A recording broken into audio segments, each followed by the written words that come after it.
Buenas tardes a todos. Perdonad, amigo, pero que no me dé la tos a media. Os doy la bienvenida a esta sesión del curso de la SEC, donde esta tarde vamos a tener vamos a gozar de la presencia en distancia de Vladimir Rivero Sanz, que nos va a hablar sobre las plantas en el Imperio Romano, como habéis visto en el programa. Y bueno, yo voy a presentarle muy brevemente para darle enseguida la palabra. Me voy a centrar en su historial académico y bueno, simplemente deciros que Vladimir tiene estudios superiores en la Universidad de Alcalá de Henares de Biología, título de Paisajismo por la Universidad San Jorge de Zaragoza y es profesor docente titulado desde el año 2023. Tiene algunos cursos profesionales de agricultura ecológica, como el de el COAG Medina de Pomar, del año 2008, y es colaborador semanal de Radio Valdivielso, donde aborda asuntos que tienen que ver con la biodiversidad, la agricultura, el jardín ecológico y sostenible, e imparte talleres sobre diferentes temas relacionados con el mundo de las plantas.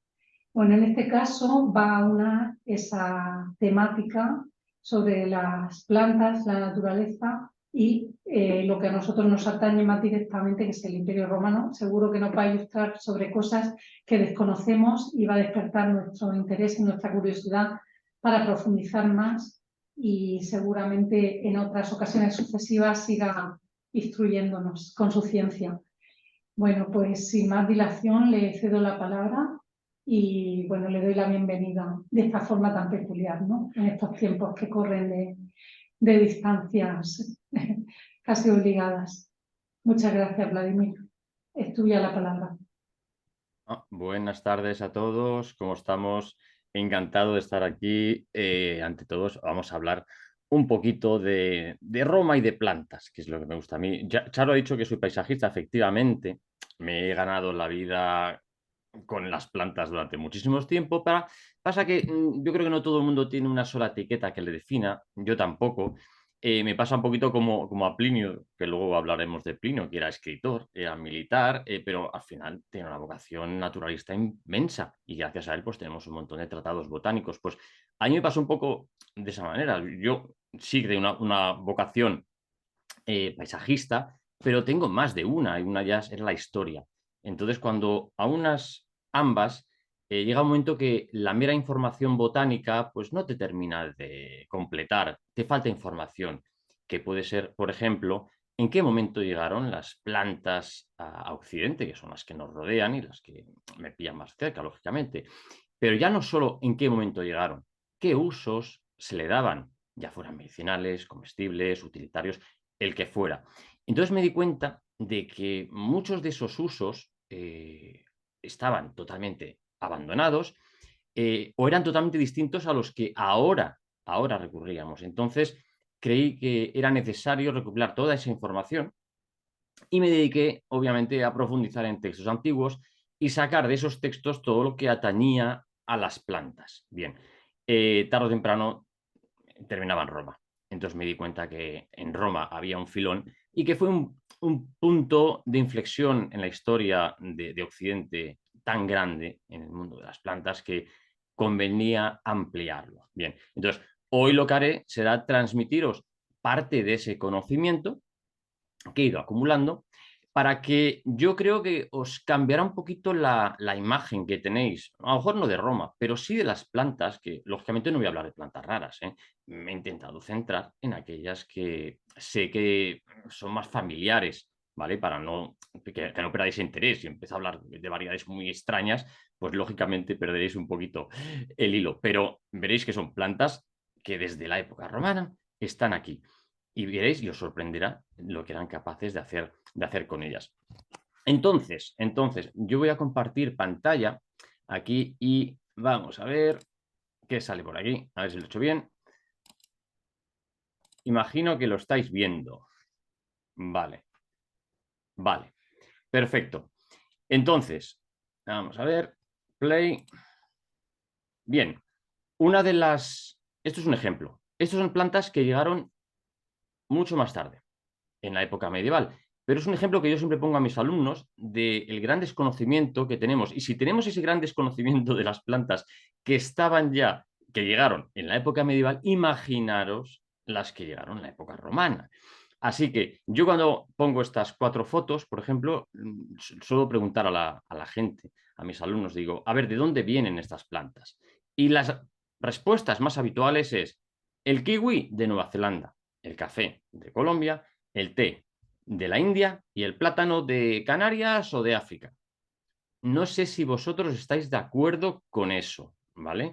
No sé, cada uno que lo piense interiormente. Bien, pues ninguna de esas 4 afirmaciones es correcta, ¿vale? Y el por qué se movieron esas plantas es lo interesante. O sea, no que el kiwi realmente sea chino, el café etíope, el té chino y la banana de la India, del sudeste asiático. No es lo importante el origen. Lo importante, lo asombroso y lo apasionante es conocer cómo llegaron esas plantas a formar parte de nuestra sociedad, en qué condiciones y qué y quién fue el motor. Entonces, eso mismo que os he puesto en un ejemplo más cercano es lo que voy a hacer con las plantas del Imperio Romano. Entonces, antes de eso, habría que hacer una pequeña puntualización, porque yo no sé cuánta gente de la que me escucha tiene conocimientos botánicos, ¿vale? Pero un consejo que voy a dar, si alguien tiene en el futuro intención de ampliar esos estudios, este señor tan simpático que es sueco, que aquí le llamamos Carlos Linneo, pero es Carlos Linnaeus, del siglo XVIII, fue el que marcó un antes y un después a la hora de entendernos con las plantas, porque hasta este señor, todo el mundo que escribía sobre plantas lo hacía desde una manera popular, o sea, nombres que había heredado por tradición. De tal manera se formó una confusión enorme porque había distintas plantas denominadas de una sola manera. Entonces, si en el futuro estáis pensando en dedicaros a las plantas, un consejo muy rápido y sencillo, directamente aprender el nombre científico, porque ese nombre os va a llevar a entenderos con personas de otras lenguas de forma perfecta. Perfecta. Entonces, yo en esta presentación hablaré de nombres científicos porque aparte, piensa que este señor lo sacó del latín y el griego principalmente, esos nombres. Nos dan información de la planta. Es muy útil. Si yo voy diciendo, vamos a hablar de la truanilla, a lo mejor me entienden los de Cataluña y los de Valencia, pero el resto de España no me va a entender. Pero si digo, voy a hablar del Ligustrum japonicum, la gente dirá, ostras, pues ya nos situamos, vale, esto ya es serio. Por eso sepáis que yo insisto mucho en el nombre científico, pero porque da información, no desinformación, que es lo que al final pasa con los nombres populares. El ejemplo más característico de la antigüedad, el díctamo. Plinio y un montón de autores hablaban de díctamo, díctamo, díctamo, pero hablaban de distintas plantas con ese nombre. Y claro, como todas tenían propiedades medicinales distintas, era un follón, nadie sabía cuál de ellas era el verdadero díctamo. Por eso, este señor puso orden y empezó a bautizar a las plantas con distintos nombres y no había confusión posible. Y desde entonces se mantiene bastante a rajatabla. Bien, pero vamos a ver este señor es San Isidoro de Sevilla, siglo VI. La primera referencia a la palabra botánica como tal no aparece en textos griegos ni latinos antiguos. No, no. Siglo VI, un señor de Sevilla. O sea, esta es la primera referencia que se hace a la palabra botánica. Aquí se traduciría como tratado en el cual se habla de las virtudes de las plantas. Bien, lógicamente en el siglo VI ya empezaba a haber una necesidad imperiosa de poner orden porque las plantas, lógicamente, estaban en nuestro día a día. Había que saber si las informaciones que habían llegado de la antigüedad eran correctas o no. San Isidoro fue uno de los principales impulsores de poner orden en ese tipo de informaciones. ¿Pero de dónde venían? Lógicamente venían de los autores griegos y romanos y de la tradición que habían bebido ellos, pero también del ensayo y error. Cuando digo ensayo y error, lógicamente me refiero a esas situaciones a veces brutales que sucedían en el pasado, en el cual pues, se van a probar a prisioneros o a condenados pues, ciertas plantas para ver si eran o no comestibles. Eso es ensayo y error de forma radical, pero es la única información que teníamos. Entonces, la que esta gente del siglo VI recibió realmente se perpetuó hasta el siglo XVI. O sea, esos monjes de los monasterios que conservaban el saber en las boticas, todo eso lo heredaron de los autores clásicos. Hubo muy pocas incorporaciones modernas desde el siglo, desde la caída del Imperio Romano hasta el siglo XVI, que empieza a investigarse de una forma un poquito más seria. Pero hay que ser honestos y aunque San Isidoro puso bastante orden, y hay que reconocer que fue Hipócrates, el griego, el que empezó a hablar y estudiar las plantas, pero aplicadas a la medicina. A él le interesaba mucho cuáles curaban, insistió mucho en ese tipo de plantas. Pero luego Aristóteles cogió el testigo y escribió varios libros, aquí he puesto dos, de Plantis y de Anima, interesantes. Un problema, en el de Plantis habla de muchas especies de plantas del Mediterráneo. El problema está que los investigadores posteriores han pensado que tal vez ese libro fue escrito por un discípulo. Bueno, no se sabrá muy bien nunca si lo escribió Aristóteles o un discípulo, pero lo que se sabe que de Ánima, que es el segundo libro, que es el que ahora voy a comentar, ese sí que parece que es de Aristóteles. A él le preocupaba mucho una cuestión, que era realmente las plantas, qué tipo de seres son. Son seres pensantes, racionales, irracionales. Le interesaba mucho catalogarlas a ese nivel y al final él decidió que si bien se nutren, crecen y se reproducen, tienen un alma vegetativa. ¿Qué significa? Pues que no tiene ni sensaciones, ni razón, ni movimiento. Luego, con el tiempo, se ha visto que sensaciones tienen bastantes. Razón, pues no, pero evolucionan de una forma muy racional. Cuidado, porque hay que adaptarse al medio.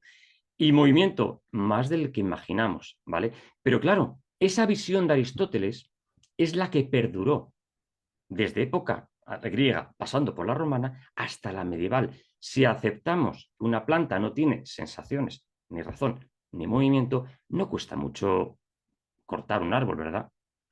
Eso está detrás de muchos abusos que se ha hecho a la naturaleza. Entonces, es importante que sepáis que eso nace de Aristóteles y de ese libro, de Ánima, ¿vale? Pero el padre que se considera de de la botánica es Teofrasto. Este sí que fue discípulo de Aristóteles. Posiblemente fue el que escribió ese famoso libro. No lo sabemos, pero este señor era un fenómeno. O sea, estudiaba lógica, ética, física, metafísica, lo que sea, y plantas, y plantas. Pero desde un punto de vista muy científico, o sea, clasificación morfológica y fisiológica espectacular. E investigaba sobre la reproducción, el crecimiento, la nutrición, la adaptación al medio y la utilidad. Entonces, todas sus observaciones eran canela en rama para los investigadores. Eso, lógicamente, con observaciones rigurosas y precisas, sentaron las bases del desarrollo futuro de la botánica como ciencia, ¿vale? Entonces, hay que mencionarlo porque es importantísimo. Pero de aquí ya saltamos a la época puramente romana, que es la que vamos a abordar en detalle. A la izquierda, el señor Dioscórides, que, ojo, era griego, pero bueno, como trabajaba para los romanos ya, en una época, como veis, ya muy reciente, también era médico y se centró mucho en, al igual que Hipócrates, en el aspecto curativo de las plantas, ¿vale? Entonces, su obra de materia médica, que se llama así, de materia médica, analiza 1000 sustancias vegetales, casi todas de plantas. Era el primer herbario, o sea, el primer herbario hasta el siglo, como decía, hasta el siglo XVI, es este. La gente se basaba en este, o sea, la gente que posee un ejemplar del Dioscórides lo trata como si fuera, vamos, la Biblia, que en algunos aspectos lo parece, ¿no? La Biblia de las plantas. Bien, abajo tenemos a Plinio, Plinio el Viejo, el que decía que era militar y escritor, pero también muy inquieto. Estudiaba toda la naturaleza con detalle. Problemas. Aunque viajaba mucho, Plinio, lógicamente, no podía moverse tan rápido como para conocer todo el Imperio Romano. El Imperio Romano era enorme. Y entonces él empezó a recibir informaciones que traían personas de lugares lejanos del imperio. Algunas de ellas eran fabulosas, eran mitológicas. Claro, no había manera, ¿no?, de contrastar esas informaciones. Entonces Plinio las dio como válidas. ¿Qué problema hay? Lógicamente que en los libros de Plinio, igual que hay información muy valiosa, ojo, mucha de ella copiada de Teofrasto o Dioscórides, pero también de la nueva, que alguna tiene mucho valor, también hay que tener cuidado porque hay otras muy fabulosas, ¿vale? Fabulosas, fabulosas, totalmente. Por ejemplo, aquí he puesto dos ejemplos. Arriba a la izquierda tenemos el silfio, que aunque unos dicen que existió y se extinguió, otros dicen que nunca existió, porque las virtudes que se le daban, realmente poderosas, un afrodisíaco espectacular, bueno, la eterna juventud prácticamente te aportaba. Dicen que en época romana se explotó tanto de la costa del norte de África que se extinguió. Podría ser, no se ha comprobado. Recientemente están saliendo artículos de gente botánica que asegura que ha localizado un silfio. La realidad es que no están viendo ningún remedio milagroso en ese tipo de planta que han encontrado y catalogado ahora como silfio. Así que lo dejamos todavía en cuarentena hasta que se investigue más. La otra es directamente mitológica. Habló de la hierba Balis, una hierba que aparece en el mito de Glauco, el griego, y que se consideraba milagrosa hasta tal punto de que te devolvía la vida. Entonces, la menciono para que veáis el tipo de planta que puede encontrarse en un libro de Plinio, ¿vale? O sea, hay de todo. Información riquísima y cosas que no son tan científicas, ¿vale? ¿Qué pasó? Vamos a avanzar aquí. Diréis, ¿por qué nos habla ahora Vladimir de la edad de hielo? 9700 a.C. Es importantísimo. Tenemos que saber en qué escenario se mueve el Imperio Romano antes de valorar lo que va a pasar a continuación. Pensar que Europa había sufrido tres glaciaciones, cuando ya la cuarta, que la Gurm, dura hasta 9700, el paisaje de Europa cambia radicalmente. Hasta ese momento, Europa era prácticamente homogénea. Cuando digo homogénea es que la planta que crecía en España era la misma que había en Alemania, la misma que había en Grecia o la misma que había casi en Rusia. Había una flora muy similar, con un clima más subtropical. O sea, nada de mediterráneo, nada de continental, no, subtropical. Las glaciaciones cambiaron eso. Entonces, cuando el hielo fue bajando del norte, las plantas, claro, no tenían piernas. Los hombres huyeron, migraron, se escondieron en la zona mediterránea, que estaba un poquito mejor. Las plantas no pudieron correr. Entonces, se extinguieron plantas de Europa para no volver jamás, que solo se salvaron en determinados puntos del mundo gracias a una enorme casualidad. Por ejemplo, en Asia, el Himalaya creó unos valles que se llamó zonas refugio. En los valles refugio se salvaron plantas que os sonarán, como el ginkgo biloba, la metasecuoya, algunas magnolias, porque estaban protegidas milagrosamente por unas cordilleras muy altas que frenaron el avance del hielo. En Europa no tuvimos esa suerte. En España se extinguieron ginkgos, magnolias, ese tipo de plantas se extinguieron y estaban aquí. En Roma, en Italia pasó lo mismo. En Grecia pasó lo mismo. Pero en Turquía y en el Cáucaso, esas montañas frenaron el hielo y cuando el Imperio Romano, por eso ahora llegamos, cuando el Imperio Romano empieza a conquistar esos territorios del oriente del Mediterráneo, se encuentra de casualidad una zona refugio. Una zona refugio en el cual hay una biodiversidad, hablo de norte de Irán, zonas de Turquía, una biodiversidad impresionante a disposición del Imperio Romano. Eso cambió totalmente porque si vierais, por ejemplo, los frutales que había en Hispania o en Italia en época romana al principio, dirías, madre mía, qué escasez. O sea, hablamos de cerezas del tamaño, vamos, minúsculo, manzanas diminutas, ciruelos diminutos. ¿Cómo se engordó esa fruta? Pues gracias a la labor de los romanos, que lo que hicieron fue localizar variedades de frutos mucho más gordos que había en la zona del Cáucaso y otras especies, por ejemplo, el nogal, y empezar a distribuirlas por el Mediterráneo por su imperio, con fines lógicamente económicos. Pero las huertas y los campos de cultivo del imperio cambiaron de la noche a la mañana. Pero gracias a que Roma encontró esa zona refugio. Entonces, si investigáis un poquito el origen de muchas plantas que cultivamos, diréis, y veréis, origen Cáucaso, se refiere a esa zona refugio, que sepáis que se salvó de milagro. Vale, entonces, lo que está claro es que gracias a eso se produjo la primera revolución agrícola. Digo la primera porque realmente el neolítico fue una situación muy gradual. sea, no se introdujo de golpe en todos sitios, fue algo que fue avanzando desde Oriente a Occidente, pero no fue de la noche a la mañana, fue algo a lo largo de milenios.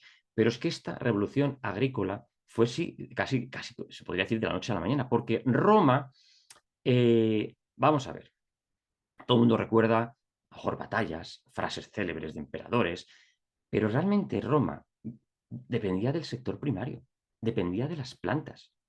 O sea, necesitaba las plantas para poder mover su motor, porque si no, no podían alimentar sus tropas, ni podían estar tan ociosos en Roma, ni podían financiar esas campañas, tenían que vender productos, con lo cual Roma se convirtió en una maquinaria perfecta, racional, en el cual todo se aprovechaba y todo repercutía en beneficio de una idea, porque Roma era más que una ciudad, más que una capital, era una idea. Todo tiene que beneficiar a la idea de Roma para que esto funcione. De ahí esas redes de calzadas, toda esa precisión a la hora de realizar todo tipo de obras.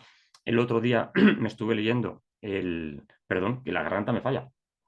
Me estuve escuchando la conferencia del profesor Fernando Lillo hablando de cómo efectivamente la Roma intentó dominar el paisaje. Claro, cuando yo vi el título de su conferencia diciendo ecología en Roma, digo, madre mía, pero si era lo contrario de ecología. Claro, en nuestro concepto de ecología no es el mismo que empleaba esta gente. El aprovechamiento del paisaje, de las minas, de los ríos, cambiar los ríos, modificar todos los campos. Eso implica, lógicamente, una entrada muy agresiva en todo lo que es los ecosistemas.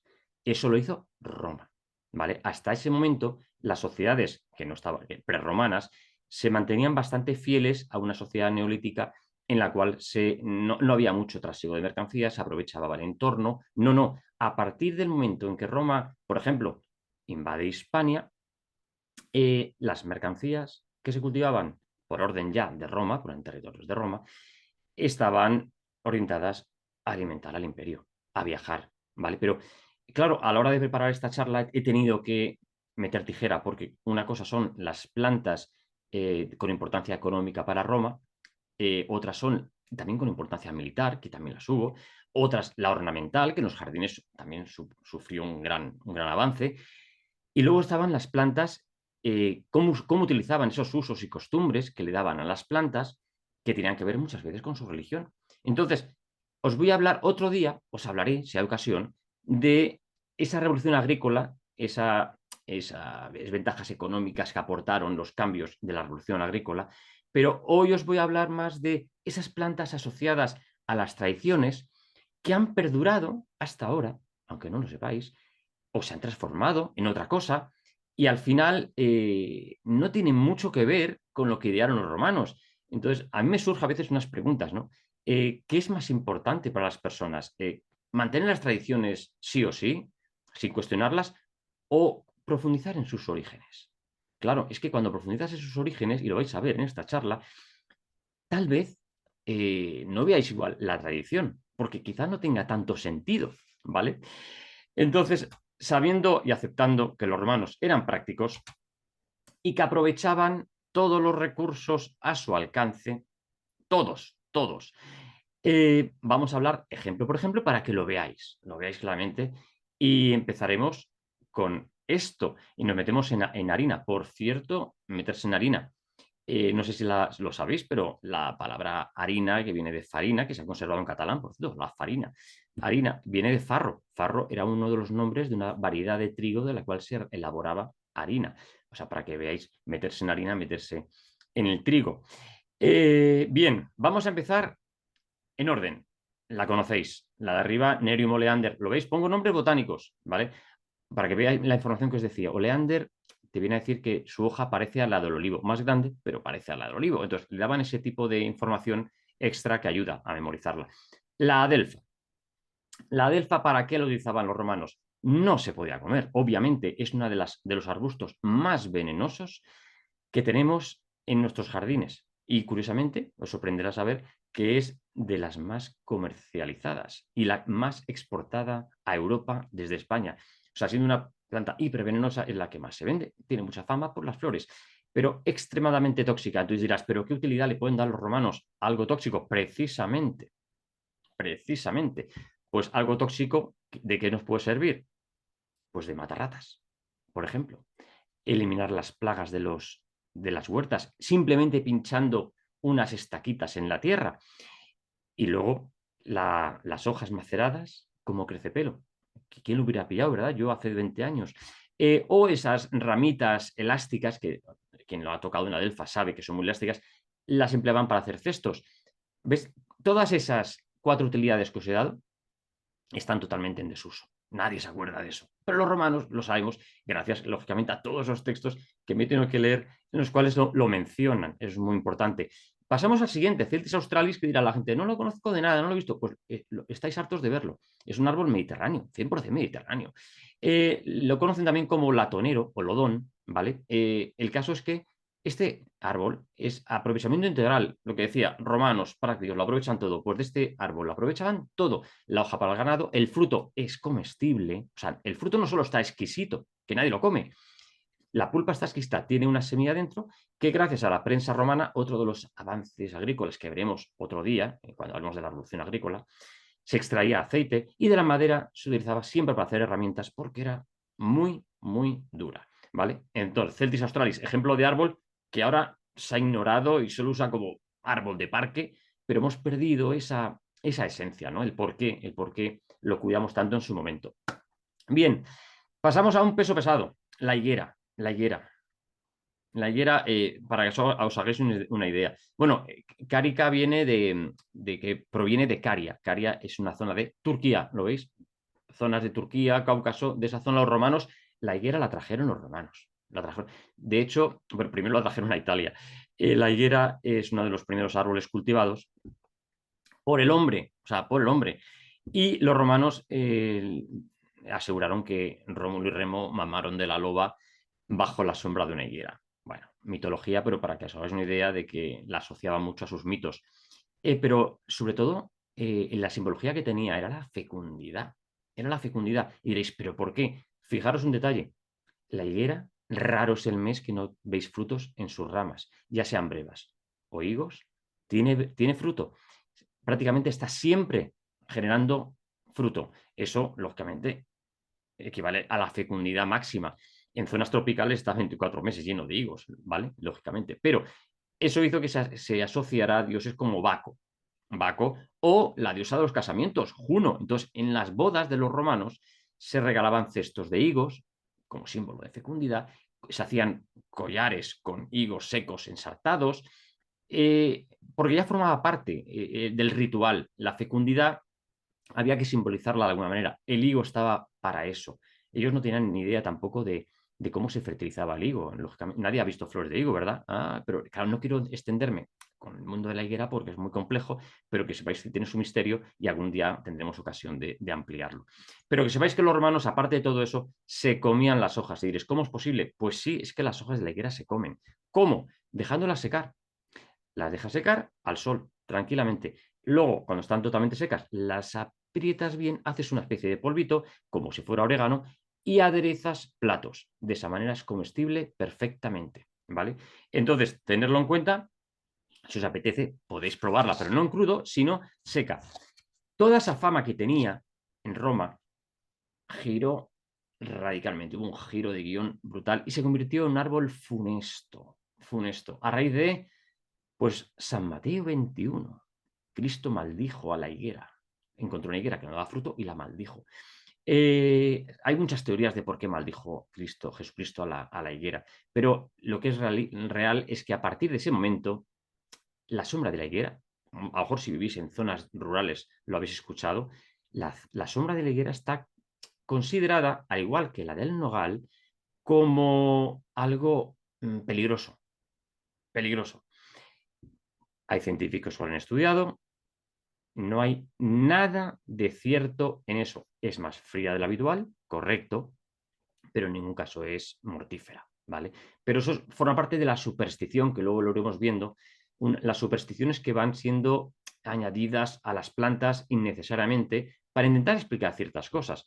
Pero que lo tengáis claro que la sombra de la higuera y la sombra del nogal no son dañinas, solo son más frescas. Entonces, si tienes un catarro, no te pongas a dormir la siesta debajo de un nogal o una higuera porque puedes acrecentar ese catarro.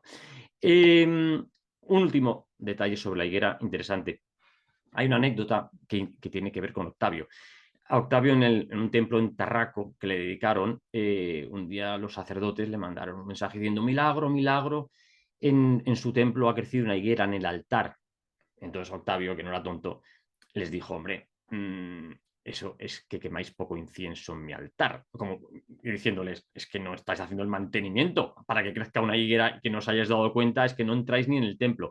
Vale, pues es una anécdota interesante y también que nos muestra cómo las higueras son capaces de crecer en cualquier roquedo, en cualquier grieta.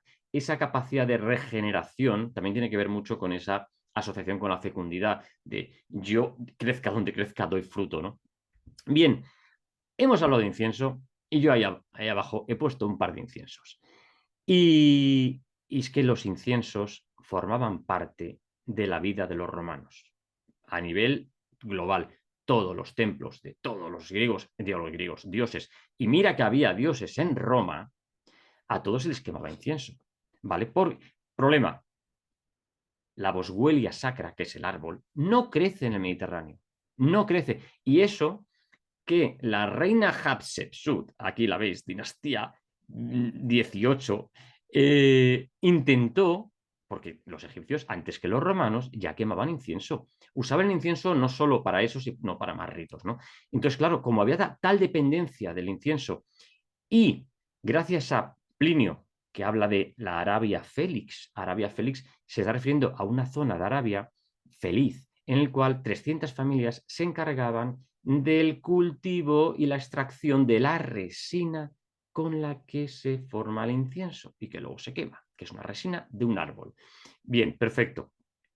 Los egipcios, esta reina, organizó la primera campaña que se fue porque, ojo, la boswellia sacra crece en dos sitios, en la zona de Yemen, Yorán, que es Arabia, y en el cuerno de Etiopía. Bueno, pues la reina egipcia organizó una campaña militar para ir al país de Punt, ahí arriba en Etiopía, o abajo, según se mire, y traer árboles de incienso para plantarlos en el valle del Nilo. O sea, eso está documentado y escrito, o sea, es asombroso. Arrancaron árboles, los llevaron a la zona de la desembocadura del Nilo, creo que por Karnak, y los plantaron, y pensando, ya no vamos a depender nunca más de los comerciantes intermediarios que nos suben el precio del incienso. Y claro, consumimos tanto que es que hay que abaratar la cesta de la compra. Lógicamente, tenemos una planta que crece en montaña rocosa de Etiopía y tenemos un valle húmedo del Nilo. ¿Qué pasó? Todos los árboles murieron. Nunca había manera de trasplantar el incienso con garantías a la zona mediterránea. Son climas distintos. Con lo cual, Roma se encontró con el mismo problema que Hatshepsut. Pero Roma fue más hábil. En vez de ir al cuerno de Etiopía, se fue a Yemen y Orán vía barco, y compró directamente a los que extraían el incienso y así no dependía de intermediarios. Pero claro, estamos hablando de un producto asociado a dioses. El momento en que Roma deja de tener muchos dioses para rezar a uno solo, por Teodosio, ya lo sabéis, declara el cristianismo como religión oficial, todas las demás sobran. Y hay una cosa que también sobra, que es el incienso. Huele a pagano, decía Teodosio y los sacerdotes cristianos. No podemos quemar incienso en los templos porque parece que seguimos rindiendo culto a estos dioses. Así que el incienso se deja de utilizar en Roma. Fíjate que incienso es uno de los 3 obsequios que los reyes magos llevan al pesebre de Jesús. Bueno, pues fue castigado el incienso. No en cambio la mirra, otro árbol que crece muy cerquita. La mirra, que es comífora mírrica, este árbol tenía otro aspecto más interesante que era el medicinal. No fue prohibida la mirra, no, porque se usaba para curaciones y no afectaba tanto a lo que era el ambiente de los templos. Así que se siguió trayendo mirra, pero el incienso pasó a mejor vida. Pero quedaros con la cosa de que el incienso no es proveniente del sudeste asiático. Ahí tenemos otro tipo de cosas aromáticas, como el sándalo y demás, pero no, el incienso es de Arabia. Bien, Ahora ya, palabras mayores, ya veréis. Empezamos con el lentisco, Pistacia lentiscus. Habéis visto el primer nombre, pistacia. La gente dirá, uy, el pistacho. No, no os equivoquéis. Es de la familia, pero no es el pistacho, es el lentisco. El nombre común es el lentisco. Y luego hablaremos del pistacho. ¿Para qué usaban los romanos el pistacho lentisco? Pues principalmente para perfumar el aliento y fortalecer las encías. O sea, que masticaban chicle. Llamo chicle, lógicamente, a esa resina llamada almáciga que se obtiene del lentisco. También se empleaba para hacer barnices, ¿vale? Pero lo más importante es que los romanos mascaban chicle porque eran conscientes de que la higiene bucal era importante. Entonces, masticar esa resina, pensar una cosa, los árboles generan resinas, muchos de ellos, como defensa natural. ¿Contra qué? Con todo tipo de bacterias. O una cicatriz o un corte que realizas en la corteza rápidamente cicatriza ¿con qué? Con resina. Entonces, eso mismo en nuestra boca también hace función bactericida. Muchas plantas tienen esa función. El lentisco es una de ellas. Y los romanos la descubrieron. Con el tiempo, los españoles llegaron a América, descubrieron otro árbol que tenía una savia, es el Manilcar zapota, que es la que da el chicle auténtico, azteca, que sustituyó mezclado con azúcar y saborizantes, ya se convirtió en el chicle más moderno. Luego resultó que abusamos tanto del manilcar zapota azteca que casi lo extinguimos. Entonces ya no había chicle azteca. Y se recurrió a la goma arábiga africana, que no era lo mismo, pero bueno, hacía la función. Hasta que también abusamos de la goma arábiga, subió de precio, y ahora mismo, siento daros la noticia, la mayoría de los chicles, que por eso los masticas un minuto y pierden el sabor, están hechos a base de derivados del petróleo. Mala suerte, pero que sepáis que inicialmente el chicle tiene una función higiénica, no tenía azúcar, obviamente, y fueron los romanos los primeros en Europa, ¿vale? Cada zona tenía sus chicles. O sea, el sudeste asiático también tenía sus chicles, ¿eh? Cuidado. Pues esa es la historia del chicle. Vale, pasamos al ciprés, uno de los árboles más importantes del Imperio Romano. Pensar que las puertas de la Basílica de Roma se cuenta que tienen más de 1200 años y son de madera de ciprés. O sea, es una de las maderas más valoradas por su capacidad de resistencia a la pudrición, gracias a los aceites que tiene esa madera. También se empleaba para hacer barcos, precisamente por lo mismo. Cuantos más aceites hay una madera, más tarda en pudrirse una de ellas. Entonces, las coníferas tienen muchos aceites y el ciprés especialmente. Aparte, en sus hojas se usaban en infusión para tratar varices, hemorroides o dolores de próstata. O sea, que se empleaba mucho. Pero lo apasionante es que os he puesto una imagen de un ciprés columnar, ¿verdad? Y tenemos esa imagen. Cuando uno piensa en la palabra ciprés, piensa en esto, un árbol columnar, precioso, estilizado. Eso fue un invento romano. No existía, no existe en la naturaleza un ciprés columnar. Y diréis, no me lo creo, creéroslo que luego os traigo una prueba. Los romanos descubrieron el ciprés gracias, bueno, los griegos fueron los primeros, pero estaba en Turquía, en una zona de Turquía, el Cupressus sempervirens, por cierto, sempervirens, siempre verde. Yo no sé latín, yo no sé griego, no soy profesor de latín o griego, yo he aprendido lo que sé de latín y griego, lo sé por las plantas, directamente, solo traduciendo los apellidos de muchas de ellas, ¿no? Bueno, género o especie, la especie en este caso. Bien, entonces, lo que estaba contando, los romanos eran personas que tienen un sentido de la estética muy concreto y de vez en cuando en la naturaleza se producen mutaciones. Entonces, cuando eso pasa, por ejemplo, que un ciprés, que normalmente los cipreses de Turquía, de esa zona, eran de ramas abiertas, nada que ver con lo que estoy mostrando en la imagen. Pero de vez en cuando hay mutaciones. Y se produjo una mutación, que era un ciprés, pues bastante más compacto de lo habitual. Y les gustó, porque resiste mejor al viento, no se abre tanto, la nieve no rompe las ramas, claro, al estar abiertas se pueden romper, pero si están compactas, da igual que sople el viento o que caiga nieve, que se queda compacto. Y a los romanos, que son gente práctica, les pareció muy interesante, pero claro, una mutación solo se mantiene si se reproduce de forma asexual. Si yo cojo semillas de ese ciprés, lo que salga puede ser cualquier cosa. ¿vale? Porque la genética es así de caprichosa. Pero si cojo un esqueje, estoy realizando una reproducción asexual, sin sexo. He cogido un trozo de una planta y he generado otra exactamente igual, un clon de la madre. Los romanos hicieron clones de ese ciprés compacto hallado en Turquía y desde ese momento solo plantaron cipreses compactos por todo su imperio. O sea, así de asombroso es el asunto que luego lo ves el paisaje de la Toscana y dices, qué maravillosos cipreses. No son italianos, fueron traídos por los romanos. Bien, os he dicho que lo llevaron por todo el imperio. Bien, ¿qué país o zona os suena que su nombre es el de ciprés? Claro, ahora mismo no suena nada, ¿no? Pues hay una zona cuyo nombre significa ciprés. ¿Cuál es? Chipre. ¿Y quién se lo pusieron? Los romanos. A la cual, a esa isla, le llamaban Aes Ciprium. Aes Ciprium llevaron tantos cipreses que rápidamente la llamaron Aes Ciprium. Lo interesante viene ahora.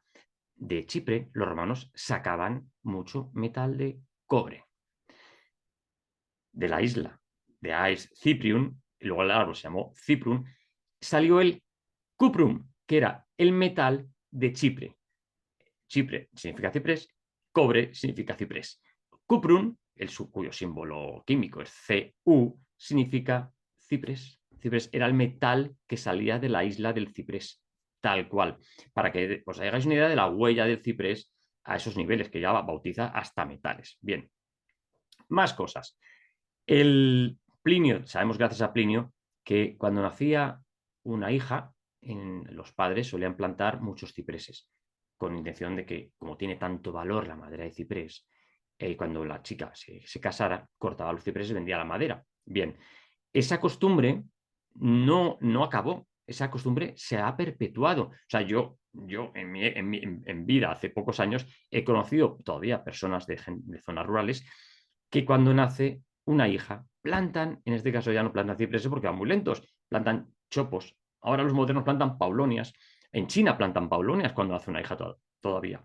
Entonces, esa costumbre de plantar árboles cuando nace una hija para luego pagar la boda y otorgar un lote, nace con los romanos con este ciprés.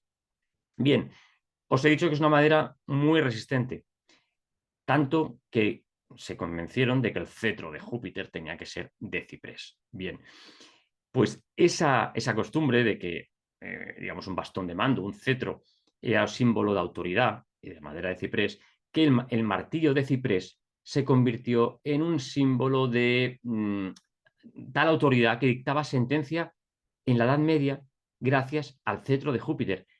Emulando al cetro de Júpiter, los jueces usaban un martillo de ciprés, de madera de ciprés, lo llamaban, creo, martillo de ciprés, directamente martillo de ciprés. Y todas las sentencias de los juicios era palabra de Dios. ¡Pum! El golpe de la mesa era ese martillo divino que no se podía discutir. Vale, pues todo eso viene del cetro de Júpiter, para que los juicios de hoy en día, fíjate cómo lo mantienen. Bien, y para terminar con esto de la madera, que sepáis que Platón, un poquito antes de los romanos, valoraba tanto también la madera de ciprés que sugirió, luego no le hicieron caso, dice, las leyes deberían grabarlas en madera de ciprés, no en bronces. Pero bueno, no le hicieron caso, pero es un ejemplo que nos dice, ostras, lo valorada y lo resistente que era la madera de ciprés. Pero ojo, para terminar con los cipreses, no siempre la imagen del ciprés fue la de los cementerios. Claro, la gente dice, ciprés, cementerio. No, los persas, que es, digamos, los que comenzaron a asociar el ciprés a los cementerios de esa cultura, no los ponían en los cementerios porque fuera un símbolo de la muerte, ni mucho menos. Consideraban al ciprés inmortal. Cuando digo mortal, claro, es que un árbol, lo veremos también con el olivo, un árbol que vive más de 3.000 años, que ha visto pasar multitud de generaciones de personas, claro, esa gente siempre ve al árbol vivo. Al final se llevan la idea de que un árbol de ese que es inmortal. Pues el ciprés es uno de ellos, puede vivir 3.500 años perfectamente, como el olivo. Entonces, esa imagen de inmortal, los persas la asociaban a los cementerios como para garantizar la inmortalidad y el acceso rápido del difunto a los cielos. Eso los romanos y los griegos lo vieron y dijeron, uy, asocian el ciprés a los muertos. Esto es que es un árbol de muertos. Y los romanos lo asociaron y los griegos a Plutón, al Hades, que son los dioses del inframundo, cuando no era ese la primera intención de los persas, todo lo contrario, era el árbol de la inmortalidad, ¿vale? Pero fijaros cómo la costumbre se ha mantenido, pero se ha cambiado el significado, que es lo que os decía. Una cosa empieza de una manera y acaba de otra, pero el origen no creo que tenga la culpa el ciprés de que ahora lo veamos tan sombrío. Y bueno, antes de pasar de aquí, importante, el otro día Fernando Lillo, el profesor, también hablaba de algunos casos de proteccionismo y ecologismo, sobre todo referido a bosques sagrados, ¿no?, que se intentaban proteger. Pues bien, yo vengo a aportaros otro dato. Un primo del ciprés, que es el cedro del Líbano, digo primo porque es conífera, tenemos documentos y pruebas arqueológicas, increíble, de cómo Adriano, el emperador Adriano, protegió los bosques de cedros del Líbano, de esa zona del Mediterráneo, porque se estaba llegando a tal nivel de exterminio de los bosques que iban a desaparecer. Magníficos árboles gigantescos estaban cortando para realizar barcos, estatuas de dioses, de todo tipo, hasta tal punto que Adriano se asustó y prohibió cortar más cedros. Como ya era Imperio Romano, podía dictar leyes. Entonces rodeó de piedras grabadas con la pena de muerte a quien tocara un solo cedro las zonas protegidas. Y esas piedras se conservan y están todavía disponibles. Bueno, en la red se pueden encontrar, pues son rocas grabadas, algunas están todavía sobre el terreno, otras están en museos, pero que veáis que el primer protector realmente, que se movió un poquito como ecologista, podría decirse, es el emperador Adriano, protegiendo esa zona. Bien, a la derecha veis Viburnuntinus. Viburnuntinus es un ejemplo de ese aprovechamiento de lo que no se aprovecha. O sea, el Viburnuntinus no vale para nada. O sea, para nada. No se come, no vale para medicina, no vale para construir. Pero los romanos dicen, ¿cómo que no? Todo sirve. Aquí no se tira nada. Las termas hay que alimentarlas, ¿no? Toda planta que no servía para nada, terminaban las termas. El Durillo fue famosa por los haces de Durillo, iban a calentar termas, que necesitaban constante alimento de ramas. Así que hasta la planta que no servía para nada, los romanos le daban utilidad. Lo que no iban a hacer los romanos nunca era emplear ramas de ciprés o de lentisco para las termas. No, porque esas ramas ya tenían utilidad. O sea, eran gente muy, muy racional, ¿vale? Bien, os decía que había un ejemplo de ciprés compacto. Aquí lo tenéis. Aquí lo tenéis conservado en un fresco. El ciprés ahí en medio. ¿Lo ves? Aquí se pueden identificar perfectamente las variedades. Ahí ves la palmera datilera, que luego la mencionaremos, el granado. Esto de aquí parecen laureles, bueno, perdón, con el cursor mejor lo indico. Laureles, parecen rosas, este es el granado. Y la datilera, pero ¿veis el ciprés? Ya en los jardines solo entraban cipreses compactos, porque si metes dos cipreses de ramas abiertas, que es el origen del ciprés, no te cabe nada más. El ciprés es un árbol enorme, gigantesco. Entonces no vale para jardín, a no ser que sea compacto. Tiene su lógica.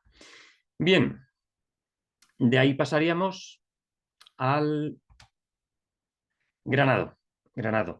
A ver, el granado, pensar una cosa, también tiene su utilidad, aparte de alimenticia, lógicamente, pero ellos estaban convencidos de que mataba a los parásitos intestinales. O sea, no me preguntes por qué, porque la ciencia no ha corroborado eso. Si bien tiene ciertas virtudes digestivas, eso de matar parásitos intestinales no se ha comprobado, pero los romanos estaban convencidos. Lo que sí se sabe es que con sus flores, que son, ya sabéis, más naranjas, tenían los tejidos y con las cáscaras del fruto se teñía el cuero, ¿vale? Esa era una utilidad práctica que se le daba. Ahora nadie hace eso con la granada, hay otros productos, incluso químicos, ¿no? No quiero dejar de mencionar el mito de Orfeo Eurídice, que os sonará, que los griegos mencionan mucho, en el cual la granada es protagonista, pero no me quiero enrollar porque si no, al final me vais a echar. Pero también un dato del granado interesante.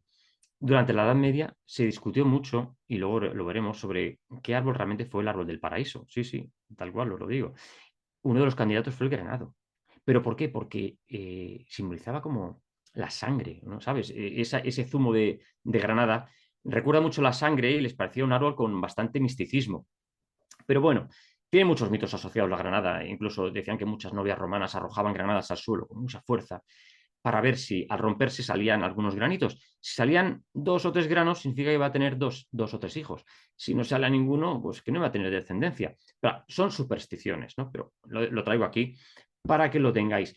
El que sí que nos podemos entretener un poquito más es en el laurel. El laurel porque ya sabéis que está asociado a Apolo, ya sabéis que en los templos de Apolo, los oráculos, donde bueno, pues, los augures, bueno, en este caso la pitia, ¿no? La pitia que la gente iba con ofrendas y pedía saber el futuro, lógicamente.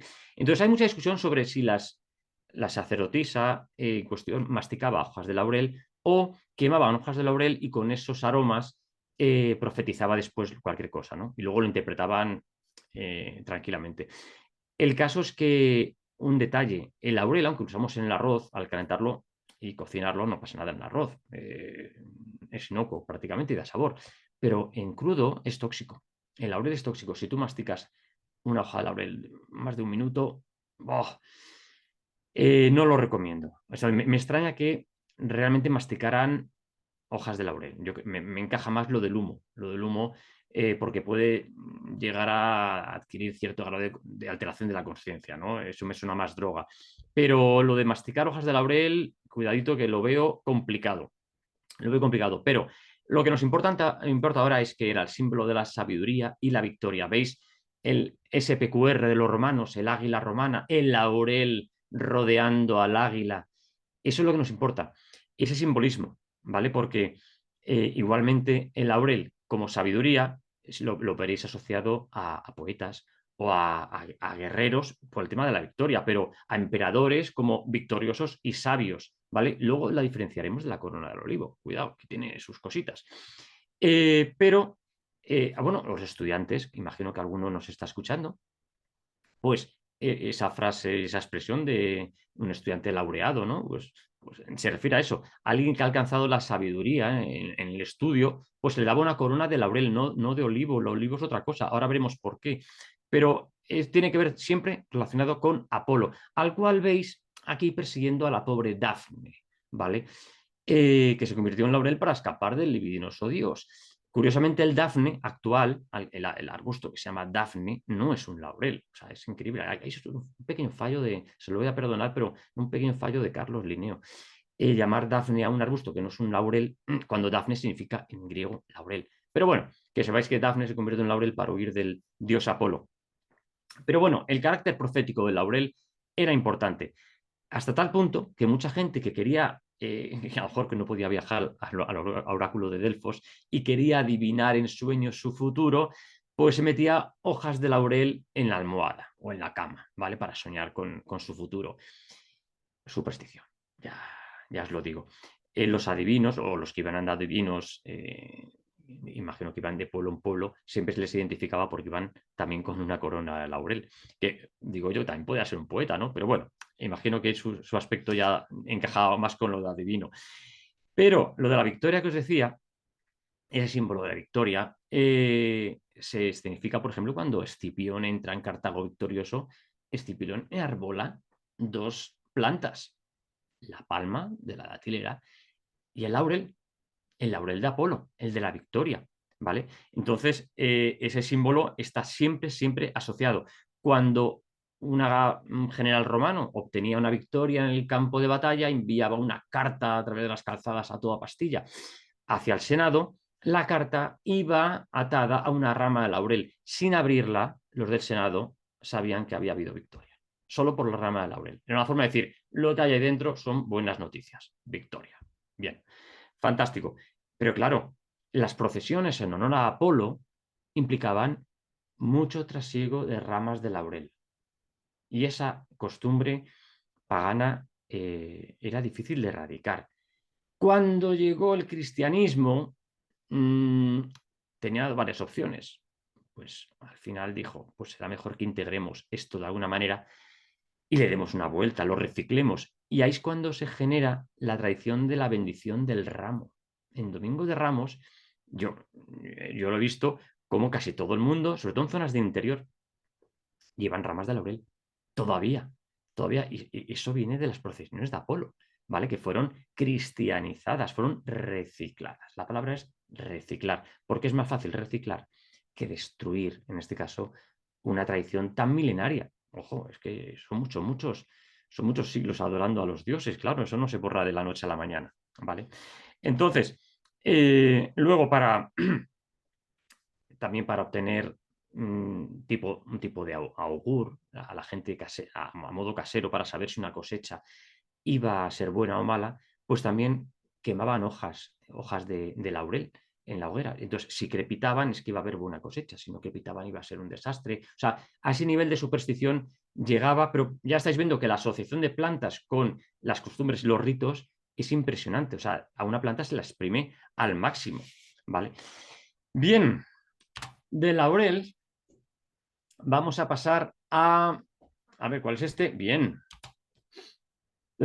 Con la lechuga voy a ser breve, ¿eh? Voy a ser breve porque tampoco es tan importante, pero hay un detalle. Os he puesto en rojo sátiva para que os fijéis más, en sátiva. Sátiva significa cultivada, ¿vale? Lactuca sativa es la lechuga que se obtuvo del cultivo. Significa que a base de hibridar variedades, Roma fue seleccionando las mejores y una vez que las obtenía ya solo cultivaban esa, ¿vale? Entonces, esta lechuga que comemos hoy en día es fruto de mezcla e hibridación de los romanos. Y entonces, para diferenciarla, se le ha puesto lo de sátiva. Significa que no existe en la naturaleza, pero es el fruto de mezcla de híbridos. Vamos a ver más ejemplos después. Os va a gustar, os va a gustar. Pero de momento dejo la lechuga aquí por eso y porque una anécdota interesante que también tiene que ver con Octavio es que estaba muy enfermo el pobrecillo y no dormía. Y su médico Antonio Musa dijo, para curarte tienes que comer lechuga por las noches. El caso es que Octavio se curó y se puso de moda desde ese momento que antes de dormir había que comer lechuga. Entonces los romanos solo comían lechuga justo antes de acostarse, pensando que iban a dormir mejor. Todo por lo de Octavio, que se curó el insomnio gracias a tomar lechuga. No es científico, pero es una anécdota romano de los buenos. Bien, olea europea. Bienvenidos al olivo. El olivo, es que el olivo lo es todo, en el mundo romano es todo. Pensar que lleva más de 6.000 años cultivándose. Cuando los romanos se crean como imperio ya lleva bastantes milenios cultivándose. Y la gente me pregunta siempre, ¿pero dónde? Pues realmente se cree que en vista de los hallazgos arqueológicos en los cuales se han conservado incluso en yacimientos arqueológicos huesos de aceituna, se cree que es a nivel global mediterráneo, o sea que es un árbol que estaba por todo el Mediterráneo. Pero ojo, no es lo mismo un acebuche silvestre que crece en la sierra de Málaga a otro olivo que crece en Turquía. Los romanos hicieron lo que hacían siempre, mezclar las plantas hasta obtener las variedades que a ellos les interesaban. Y cuando la obtenían, cultivaban esas. Entonces, movieron plantas, movieron olivos y a raíz de la conquista de Hispania y la modificación del paisaje, que lo veremos en otro curso, se ponen activamente a plantar olivos como si no hubiera un mañana. Y dirás, pero ¿para qué necesitaban tanto olivo los romanos? Porque es que hacía falta para todo. O sea, para todo. Alimentación, cosmética, medicina. O sea, hasta hacían infusiones de hojas y se las bebían. Perfumes, lámparas. No sé si habéis oído alguna vez lo de la expresión del aceite lampante. Eso es romano. El aceite lampante era el aceite que se empleaba para las lámparas. ¿Qué diréis?